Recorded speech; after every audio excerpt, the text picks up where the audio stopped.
Mm. Welcome. Okay. How are you today? Feel fine. Okay. For I've the been record, this feeling very 30th. different. Sorry, I was just as a marker for the beginning of the recording, which I don't always do, but sometimes it helps as a reference. This is the 30th of May, Tuesday, 30th of May for our Kundalini Tantra class. Mm. Sorry, Antonio, you were sharing how you're doing. It's fine. Go ahead. Yeah, it was just I'm been feeling different in a way, um, and I feel that's part of this path that you became change and starting acknowledging change itself. So yeah, I've been feeling different. Don't logically and rationally know what, but yeah, I just feel different. Okay. Okay. Great. Welcome, Claire. Hi, Claire. Good to see you. Indeed. It's very good to see you both. Say again. Sorry, I couldn't hear you. It's very good to see you both too. Sorry, I've got. Nice.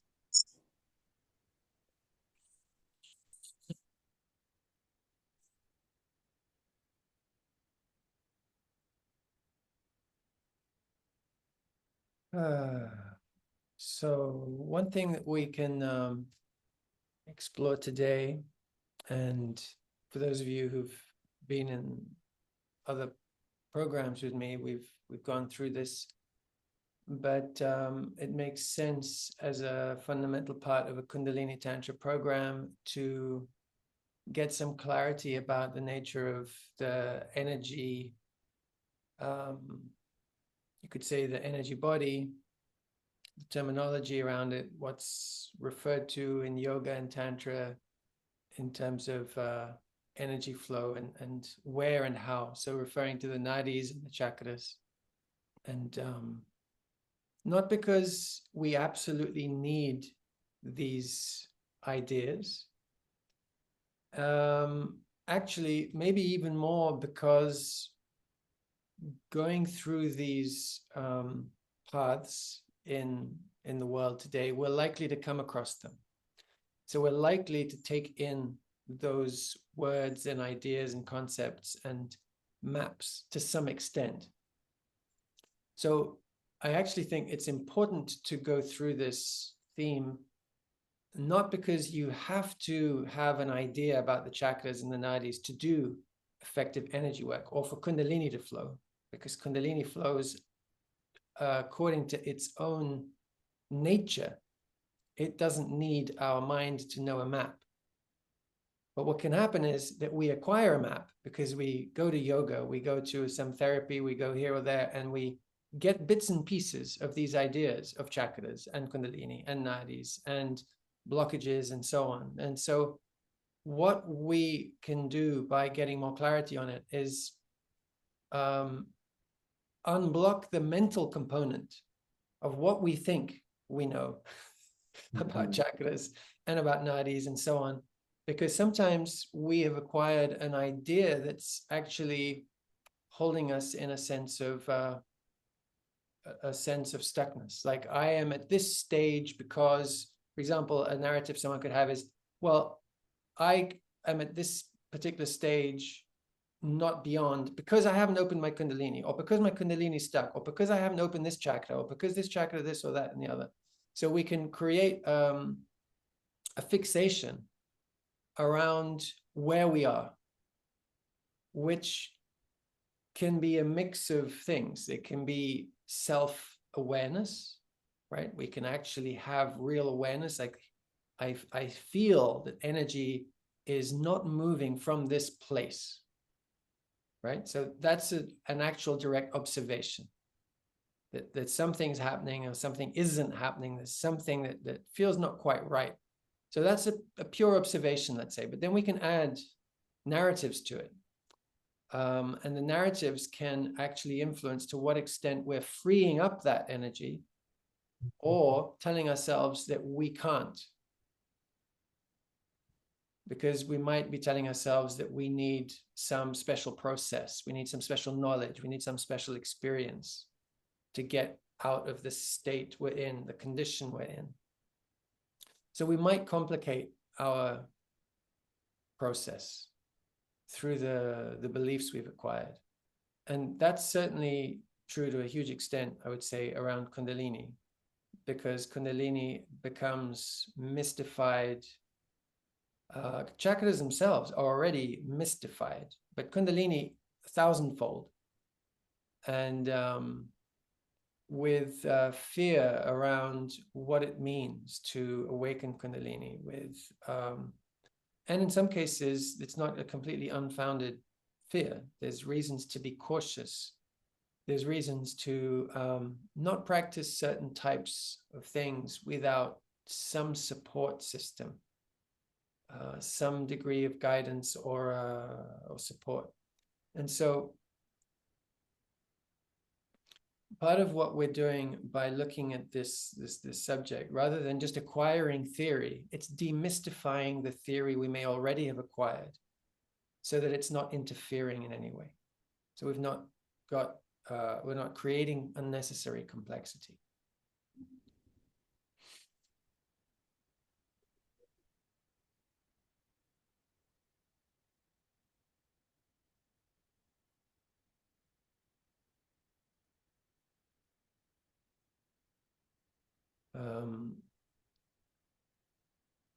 Perhaps we can, first of all, do a little practice, and then perhaps I'll share an experience I had that relates to all this.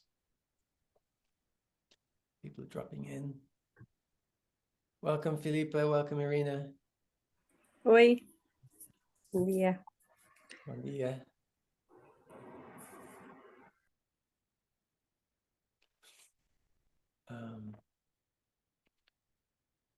So we were about to start a practice, and I was explaining how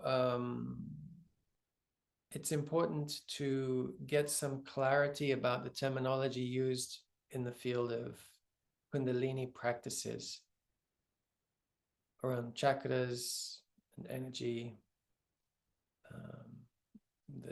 the channels of energy, the nadis, because these things can create unnecessary complexities. We can get stuck around the ideas. We can feel disempowered by this, the mystique around the energy and the ways of working with it. So I invite you to bring your awareness to the breath, to the body.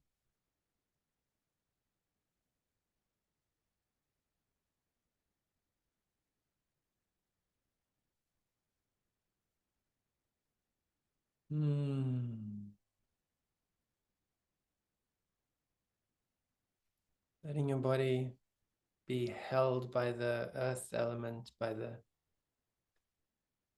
solidity beneath. Your feet are on the ground, feeling that support. If your legs are supported, feeling that support in your buttocks, your back, if that's supported, your arms, if they're supported, your hands. Noticing how you can rest a little more in that support.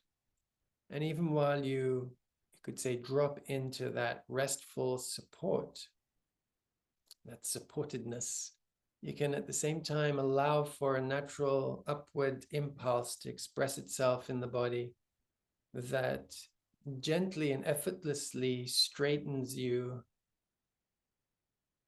brings you a posture of alert awareness with no need for tension to create that open alertness.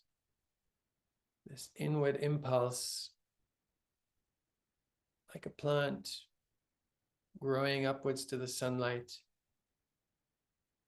Just letting that inward impulse express itself as awake openness.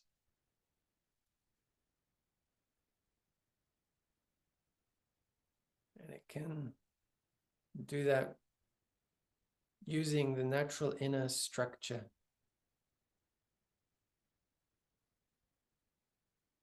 And the combination of fluidity and solidity. The biological perfection that is this combination of solidity and fluidity. This mix of forces, of elements.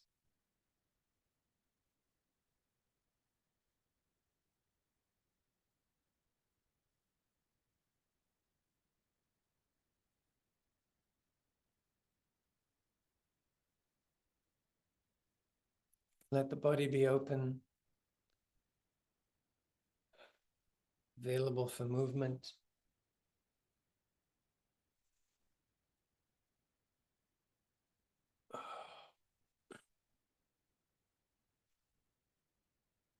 Let the breath be open, available also to sigh and to yawn, and to let sound arise.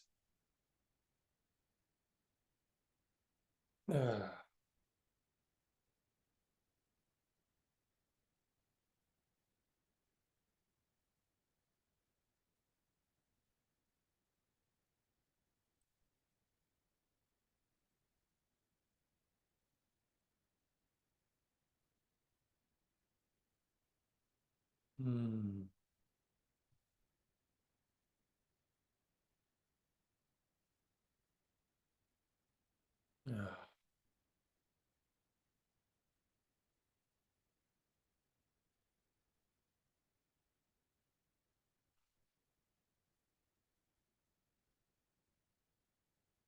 Letting the sense of support from earth deepen into a sense of connectedness with the energy of nature, the planetary intelligence. It's a sense of aliveness that surrounds and pervades the body itself. The intelligence of life expressing itself within, but also as a field of existence. Prana, life force.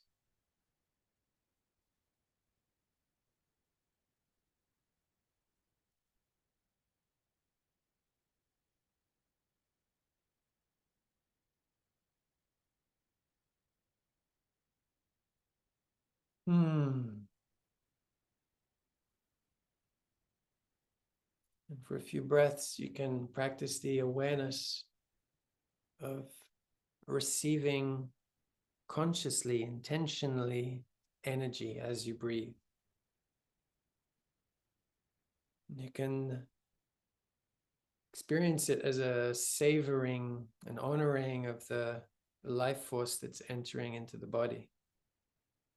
You can experience it with the heart as gratitude. You can experience it even as pleasure, as enjoyment, as you breathe in and you intentionally, consciously nourish your body, your energy body. And this nourishing quality of every new breath can potentially be cleansing the body, cleansing the emotional field or the emotional body, cleansing the mental field or mental body.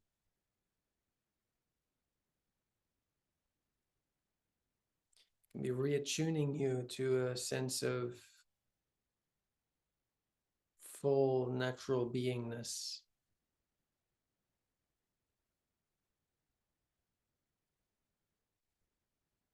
And as you appreciate and enjoy this simple relationship to the breath and the receiving of life force. And with the exhalation, you're giving space for more. You're, in some sense, offering back and making space for more. Letting go of what's not required to make space for what is nourishing. So both the inhalation and the exhalation can be experienced with a sense of gratitude and appreciation for life's flow, life's beauty, life's perfection.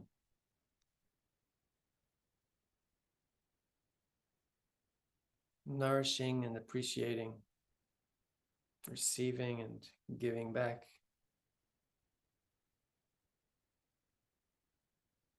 And this perfection, and that what we don't need and we give back is nourishing for the natural world.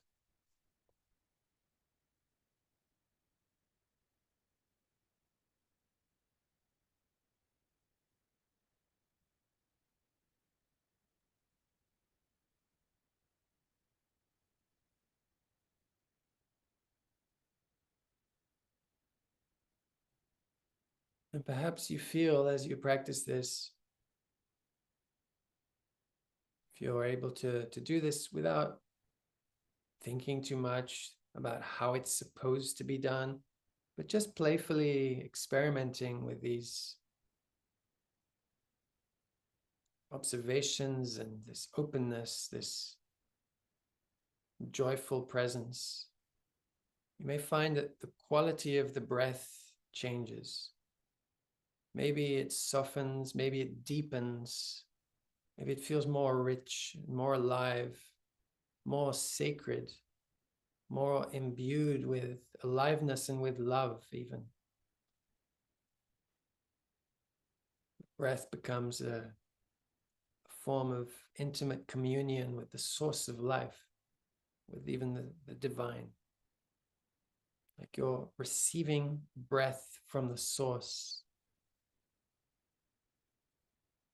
It's suddenly something that was so automatic, just a biological, mechanical process, becomes sacred ceremony, celebration.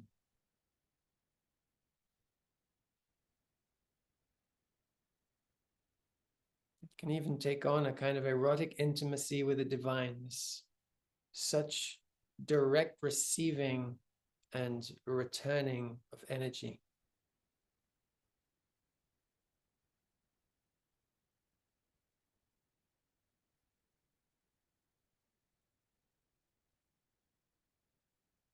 And there can be an activation of our ecstatic, inherent, underlying self, also referred to as the Anandamaya Kosha, the energy body that is characterized by its blissful quality.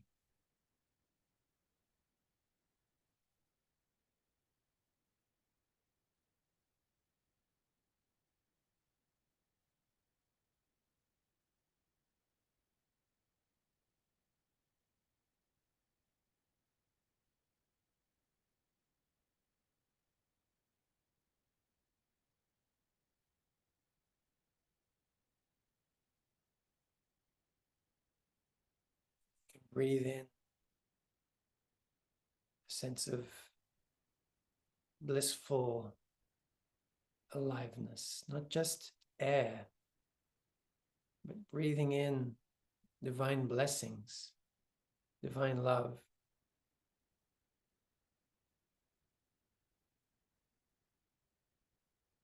Breathing in the grace that was always available, that we were preoccupied and therefore not noticing, not really open to the fullness of the gifts that are always there.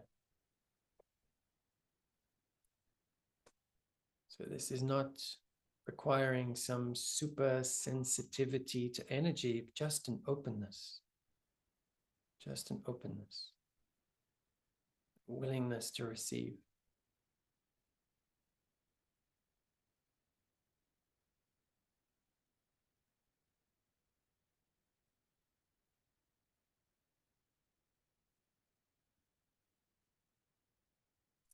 You may find yourself becoming so fulfilled with this energetic receiving and flowing. You may find your breath becoming quieter and more still. Like you're full, you're actually content, energetically content. There isn't even almost a need to breathe because there's a sense of fulfillment at the energetic level.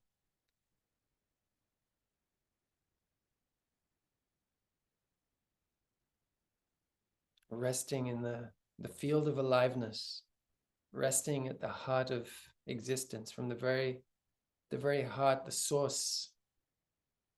You're in the source, you're experiencing it as yourself.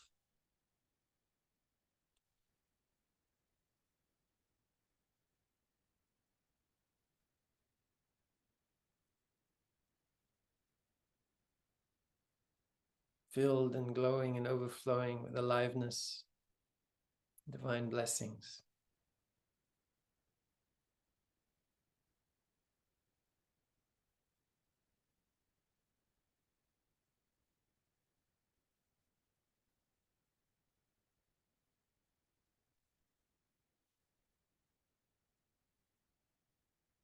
Letting the body be open, make space, and to release anything that might be contracted and not in the fullness of openness and receiving.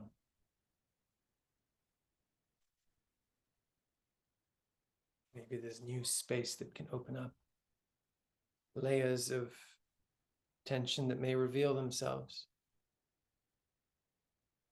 And you can think of it as layers of conditioning or layers of karma, old experiences that remain influencing, providing patterns of behavior, of thinking, of feeling, of responding to life as mechanisms of survival. And as we find ourselves feeling nourished, we are also able to renew our relationship to life, to rediscover it, recreate it in this moment. You could say, update it in the presence of grace, of divine possibilities.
Feel that energy is, in some sense, accumulating in some area, not flowing entirely. You can either use your hand, your touch to invite the warmth there, where there might be some sort of contraction or some sort of congealing of energy.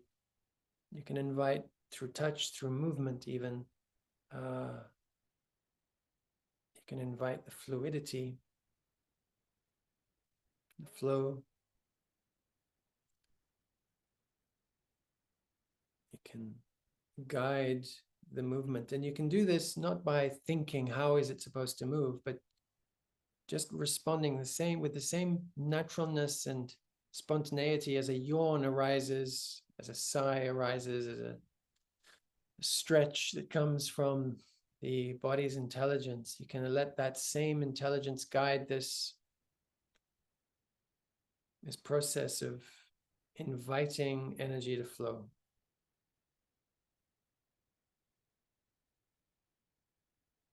Through touch, through movement. Perhaps through mudras, mudra, which can also arise spontaneously, configurations of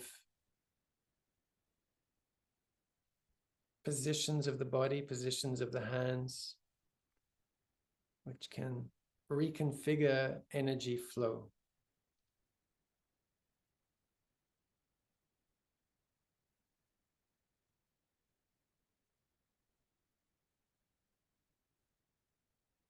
And you can also gently bring the tip of the tongue to the roof of the mouth without effort, letting it curl back. Also, like exploring with curiosity up and back.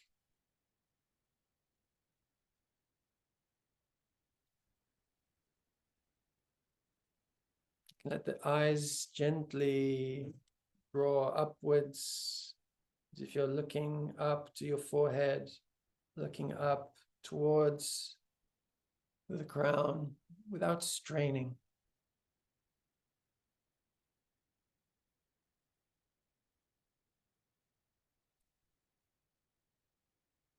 Just letting that be an availability, letting the energy do the rest. The body's intelligence, life's intelligence, Kundalini Shakti.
It's a very simple practice that if you've practiced yoga, you have probably come across.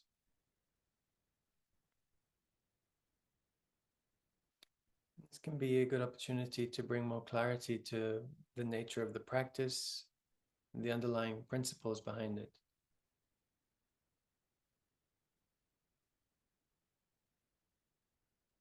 The ancient yogis, tantric practitioners, you could refer to them as mystics, observed the state of consciousness and its association with the body and the different energetic states, physiological states, and subtler aspects of energy flow and states of consciousness. And it became apparent that there was complementary modes of functioning in the body and energy system, which can be characterized as polar in their functioning, and complementary polarities. So it can be described as hot and cold, left and right, back and forward, up and down, expansion and contraction.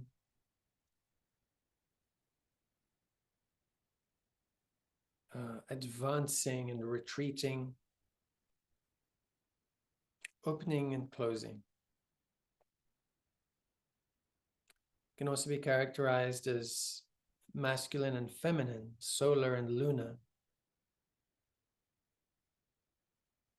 and represented in colors that evoke these hot and cold complementarities, these opening and closing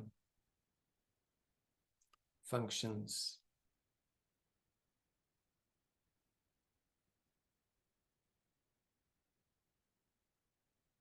And just as we have in a more modern perspective, the idea of the hemispheres of the brain specializing in different modes of functioning, the left hemisphere associated with the right side of the body, and modern cultures being predominantly right-handed, associated with a mode of functioning that's analytical, predominantly analytical, linear, rational. The right hemisphere of the brain associated with the left side of the body, and associated more with an intuitive, and you could say a holistic seeing, not dissecting and analyzing, but a holistic vision that is also in this wholeness of seeing. There isn't the component or linear narrative of what is being seen, but more like a dream-like understanding, or a dream-like envisioning, a dream-like language, a creative, in some sense, multi-dimensional language of existence, because it is this wholeness that is being experienced, rather than the component ordering of parts.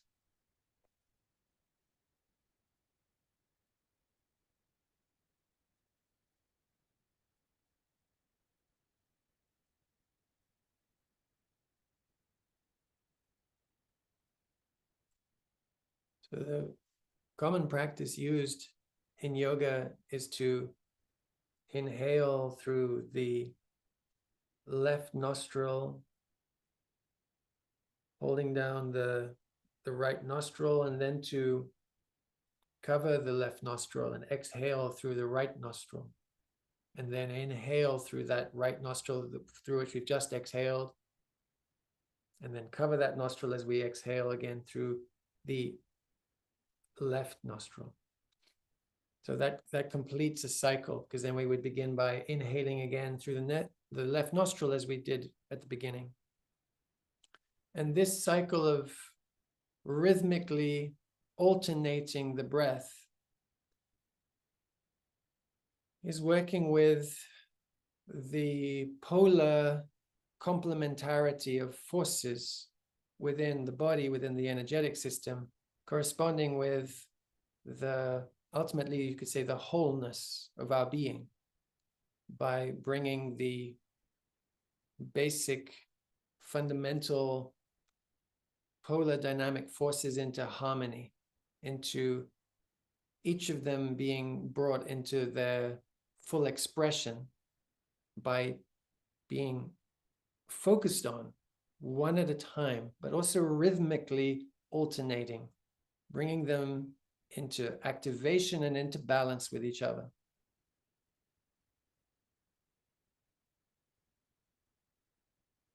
We can practice this for a moment, covering first the right nostril as you breathe in through the left, and then covering the left nostril as you breathe out through the right. Staying with the left nostril covered as you breathe in through the right. Covering the right nostril as you exhale through the left.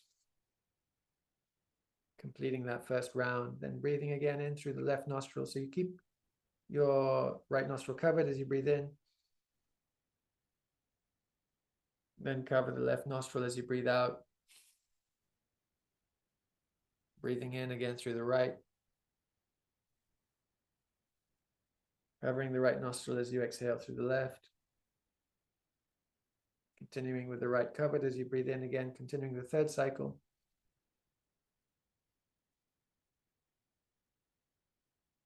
Covering the left and exhaling through the right. Inhaling again through the right. Covering it to exhale through the left. That completes 3 rounds. And you can continue if you've got the pattern. Do a few more breaths.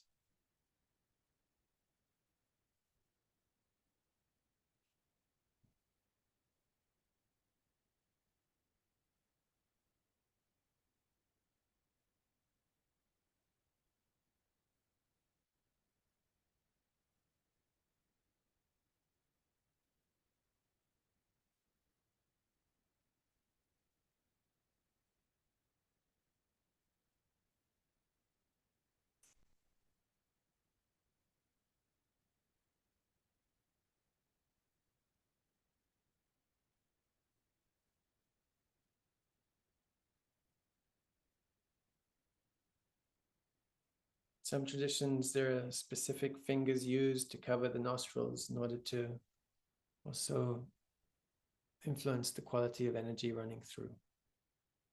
We can keep it simple today.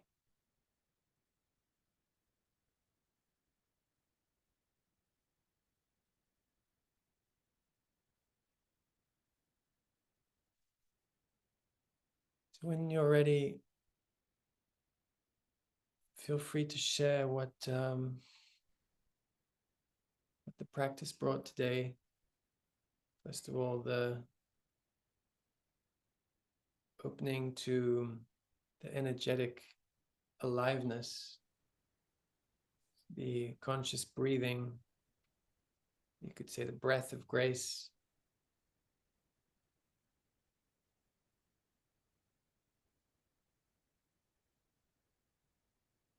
Anyone like to share?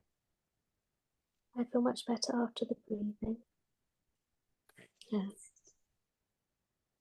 I felt very resistant throughout the previous practice because of the prior discussion. And I'm just wondering, because I'm grounding down now into my body and my natural state, you know, I'm just wondering about the polarity of you and I, or, you know, for you maybe, so not for you just directly, I just wonder, I'm curious, you know, there's a very groundedness and a need to be more transcendent, and a push towards being more transcendent. And for me, I'm out here. My journey is to get in here. So for me, I've, you know, as a 5-element acupuncturist, just in this process of just having, you know, really obviously quite a strong push through recently, my mind is coming back to what to me as a 5-element acupuncturist and all of the meridian theory and everything is my connection to earth. It is nature, how nature moves through me, how I am nature. So I felt really resistant during the practice.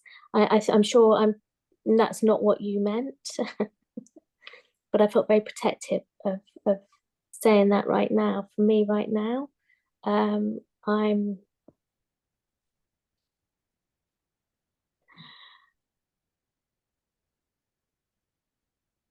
yeah, my capacity to just float off into everybody's world and to merge with everybody is so great that these models are not important to me. I don't feel disempowered with them.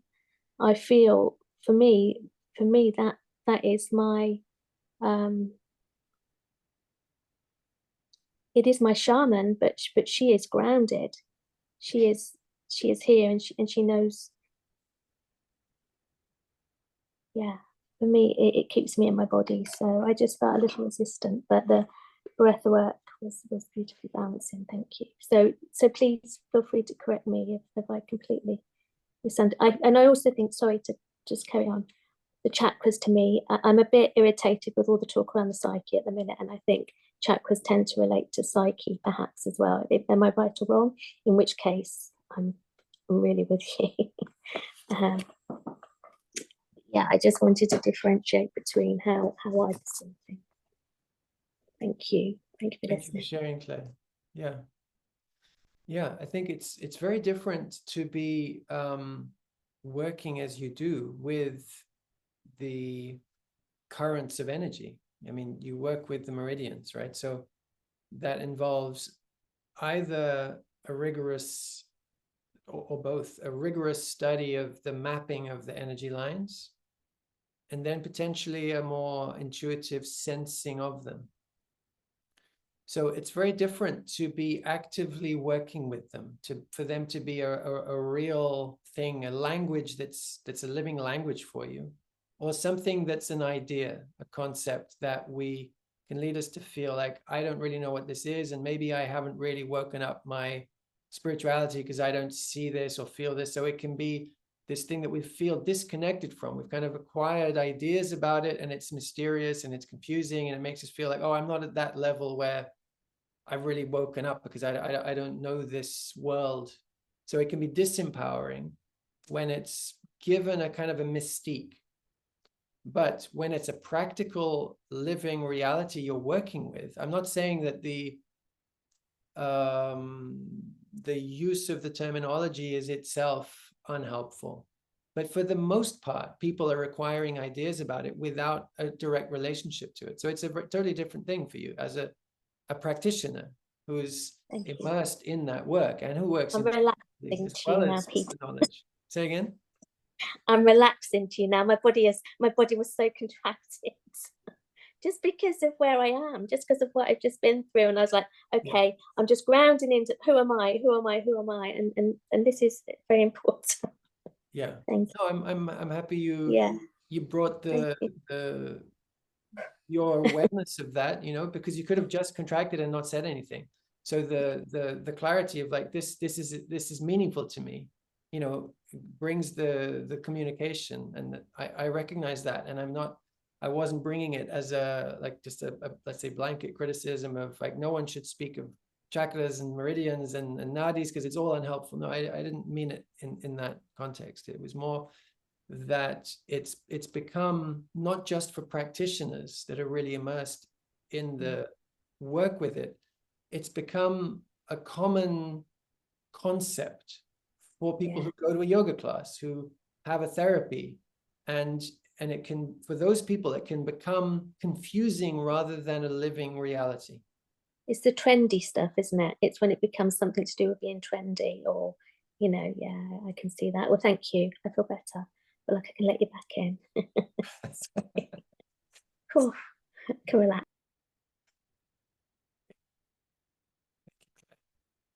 Anyone anyone else like to share? Some of you arrived after we'd begun the first breath practice.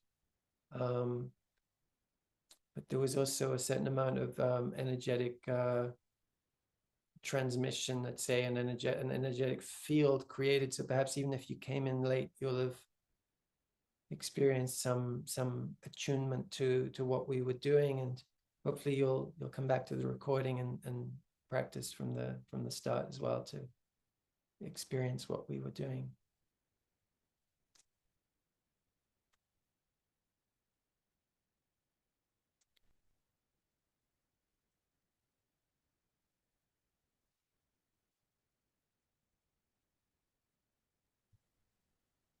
Yes, Peter, thank you so much. This breathing awareness was very important to me because lately I've been directing more attention to it, and it's like another world. Like, what the fuck is going on? And yeah, the first breathing was, to me, what's like almost making love with myself, like my masculine and my feminine making love with me. Like, yeah, it was beautiful.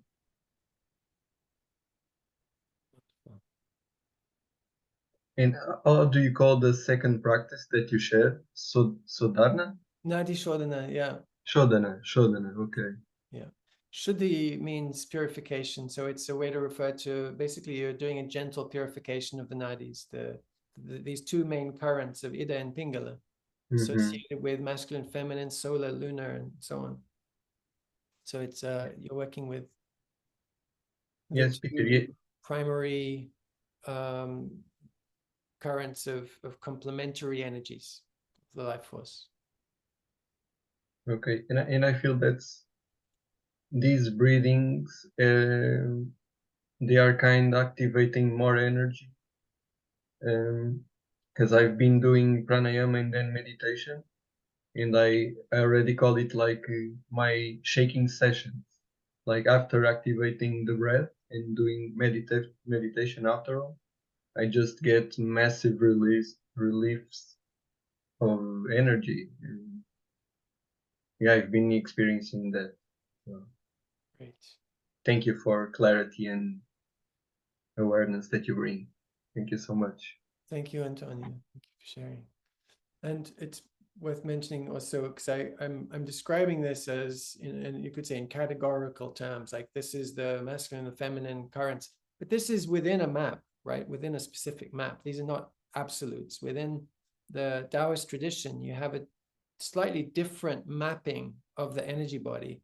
And it's not that one is the right map and the other is therefore invalid. It's that they're functional, they're functional maps, right? So they both work.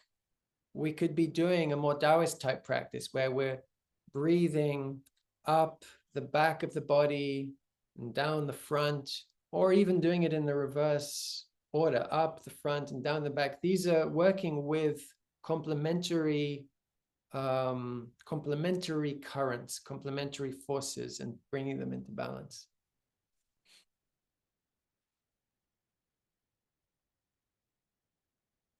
Would you like to share anything about that, Claire? About the more Taoist approach, the Qigong type breathing practices, which related to what we were doing today? No, I don't think. The thing I like about the Taoist stuff is the simplicity, and I think everything you've just said. There's nothing further to add. You know, I think the REM meridian, the feminine energy runs up the front, the masculine energy runs up the back.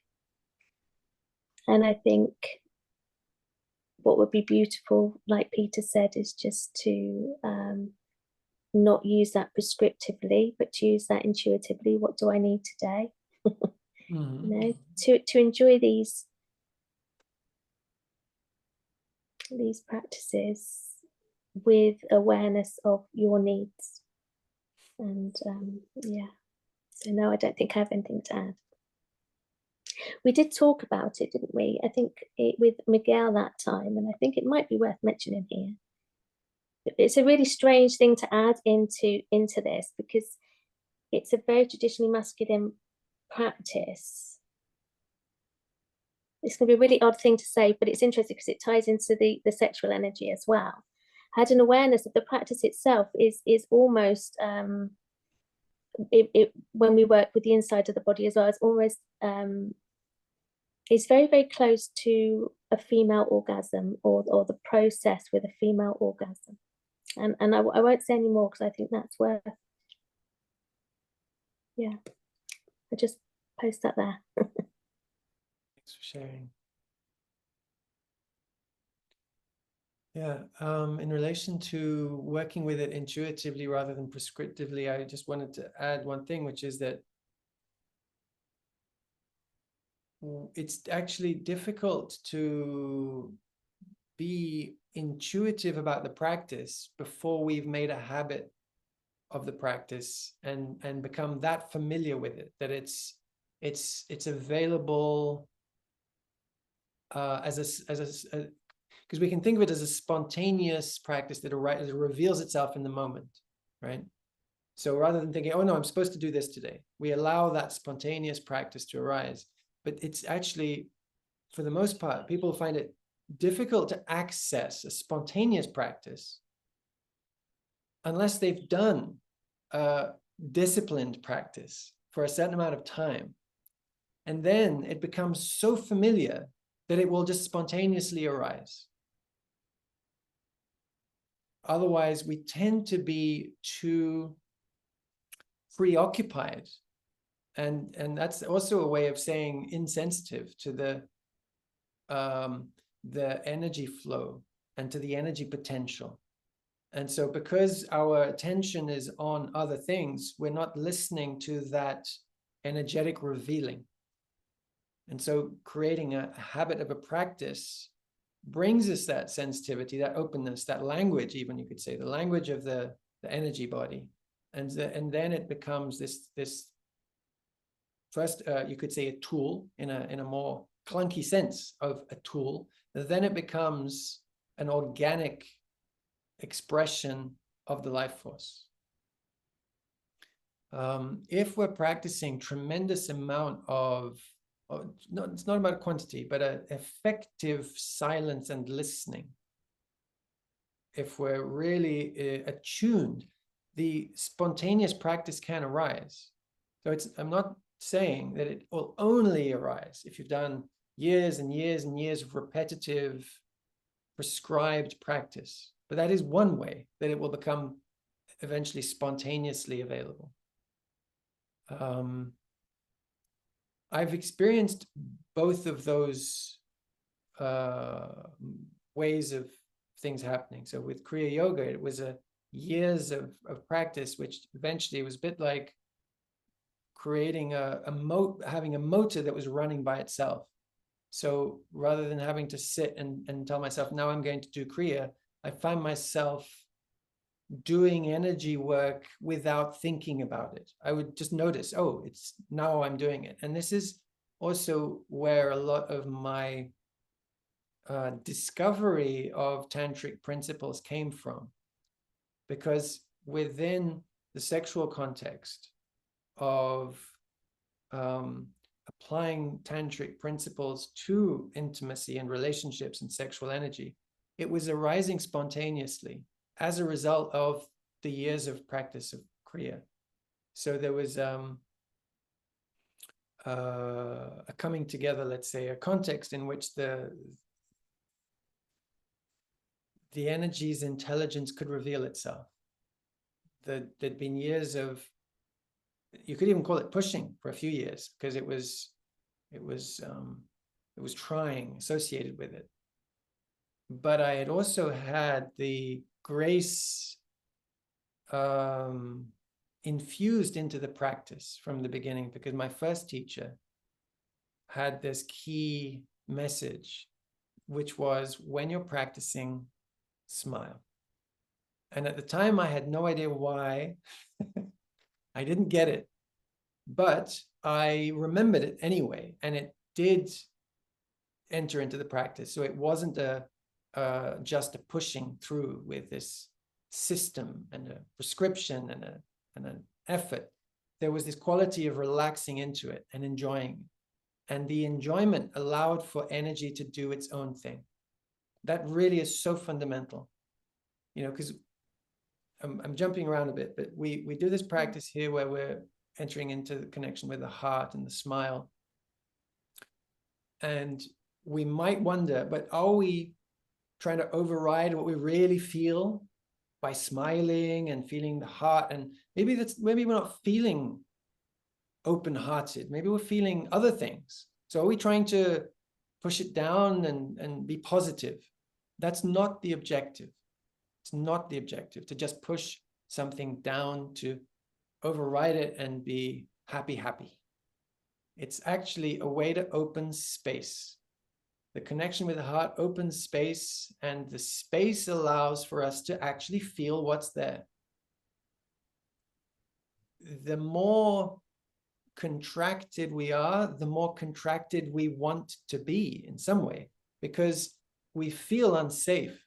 And how do we respond to being unsafe? We don't respond by relaxing. We respond by more toughness, more barriers. And so by creating a certain amount of opening of the heart in a safe moment, right? In a safe moment, by opening into the energy of the smile, you allow yourself to digest whatever's under the surface, to address it, not to push it down, but to actually digest it so it can change, it can transform, it can, you could say, come back to life rather than be frozen energy.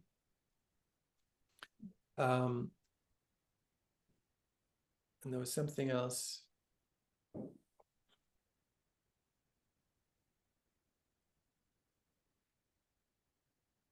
Did someone have a question or something that you wanted to add? I think you've answered it. I was going to ask about the contraction, because I was going to, you know, we have this innate, yeah, I think you've answered it already. It was about contraction and expansion. And I think what my question was, because I've obviously not trained the way you've trained, the initial, when it's very prescriptive practice, is that designed to move against the contraction then? If that's designed to push through contraction? It can be more, like you could say, it can be more aggressive, and you could describe it as pushing. And the ancient context of Hatha Yoga, one of the meanings of it was that it was forcefully pushing. So it wasn't a set of postures. It was really the word Hatha in that context. It meant two things. And one of the things was what we've also been talking about, the complementarity of solar and lunar, Ha and Ta. But the word also implies pushing. So it implies, ironically, two seemingly opposite things: harmony and balance of Ha and Ta, but a forceful way to achieve also a Kundalini awakening and a breakthrough, and an energetic unblocking through a certain amount of force. But that force can mean that you're building up enough energy in your system, right? You're bringing in enough energy in your system to melt through blockages. You know, you're bringing the capacity for this breaking through of accumulated stuff in the system.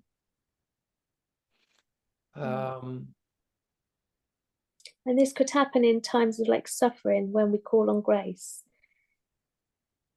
That would also create the accumulation as well.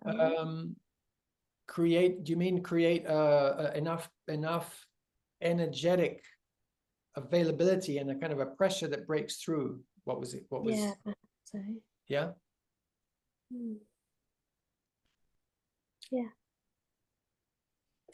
Yeah, I'm just thinking about, you're going to leave me thinking a lot about contraction and expansion today. I feel that's where I am. Okay. Thank you. Thank you. Yeah, and I remember what the other thing that I was going to say, because I said I experienced both of these dynamics, let's say, one being the more rigorous prescriptive practice, but then also like I mentioned during one of the practices, there can be spontaneously arising dynamics that we could call techniques. We call them techniques when we learn them formally, right? And we would call them something else when they arise spontaneously. One of the things that they're called when they arise spontaneously is Kriya. Curiously, the word Kriya can mean both the spontaneously arising expression of the body's intelligence, the life force's intelligence, or a learned technique. It can apply to both these contexts, because in both cases, you're experiencing an energetic shift and a cleansing and a new potent energy flow. So the word Kriya really applies to what is bringing about a cleansing and a more conscious state. Word Kriya is a direct counterpart, you could say, to the word karma. Karma implying some degree of unconscious action that, because of the degree of unconsciousness in the action, it brings consequences. Unintended consequences, because there was unconsciousness in the action. Whereas Kriya has consciousness in the action and is melting the effects of old unconscious actions. It's breaking down the old patterns. It's dissolving karma, the effects of unconscious action. So Kriya is effective action, whether spontaneous or technically applied. It is effective action, is in the sense that it is liberating action rather than binding action. One translation of Kriya means action with awareness, action with the soul's awareness.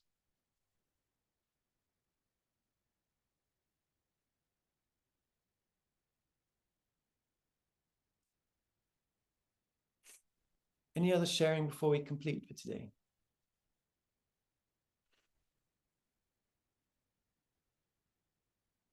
I had something to share. Yes, Nadia. So, Peter, my journey with Tantra and Kundalini and Kriya is very new. I have to say, when I started talking to you last year, before then, I really had no formal practice or, not really much exposure. So as of last week, when we talked about the siddhas, and after reading the text that you shared, I also went onto your website or an older version of it. I know it's a work in progress, but I found your about and your kind of like your chronology, if I might call it that. And I'd seen kind of like chronologies like that before, not only with healers, but also with artists, let's say, like their bios and written in that way. As you know, like I just left a job and I'm working on my CV. So that was very interesting, because prior to last week, I always looked at these chronologies as very extensive and super long. And like, I realized I didn't understand what meeting someone or like a satsanga with someone meant. But then after like taking this journey with learning and talking about the siddhas, I really saw how tracing these events or pinpointing to moments when we sat with a group of people and like received a teaching like grace flow, or that that was writing my own CV and realizing like this was a moment I had and this was something I'm proud of and want to put in my CV. Like it's just it made a lot more sense, and I can't express in words what it means, but like just with the breathing like that I was taught maybe like 15 years ago, it never really clicked till recently, or maybe it did click a year ago too, but just the quality of it is different. But and then like I realized how when I like Peter knows, but like whenever I'm asked questions by friends, like I don't know how to describe to them what Tantra is, and I always was hung up on not knowing, and like, but now I feel like I do, just because I'm leaning into it more, and yeah, like with every sitting with all of you, like it is a moment that I want to write about, and I'm writing in my notes like today, you know, like this date and what we've learned about. So yeah, that it makes a lot more sense. Yep. Thank you for sharing, Nadia. Beautiful. Yeah.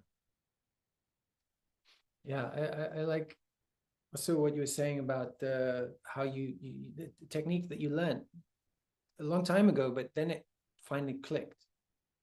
And that is often what I find people experience in our work together, because in many cases they've done quite a journey already with spirituality and yoga and all sorts of techniques in the area of therapies as well. You know, there's plenty of experience and techniques acquired.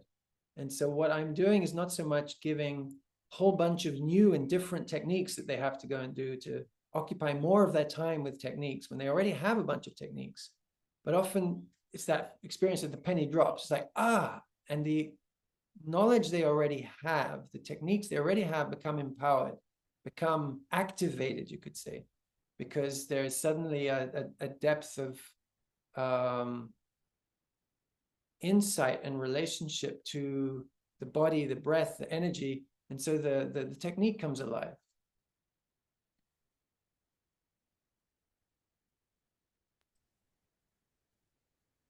So sorry, may I share one last thing? Yeah.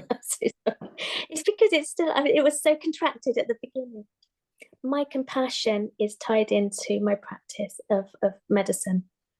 I don't think I'd love to say, I think I probably am naturally compassionate. This is probably unfair, but my way of finding compassion in really challenging situations is to stand back and see what is going on in the map that I understand, and to be, that's what brings me into my heart. So I'm just reclaiming myself here, sorry. No, do that. And that reminded me because compassion is obviously one of our important values. Yeah. Yeah, and that is my key, and yeah, how I do it. Thank you for sharing.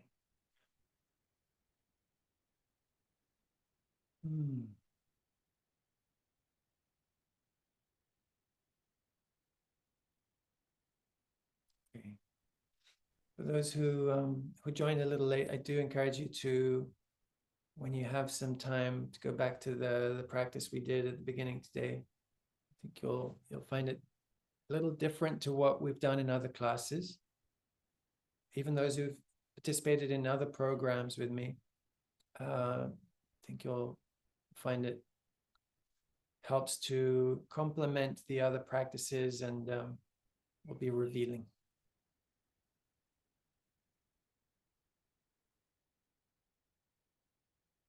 Okay.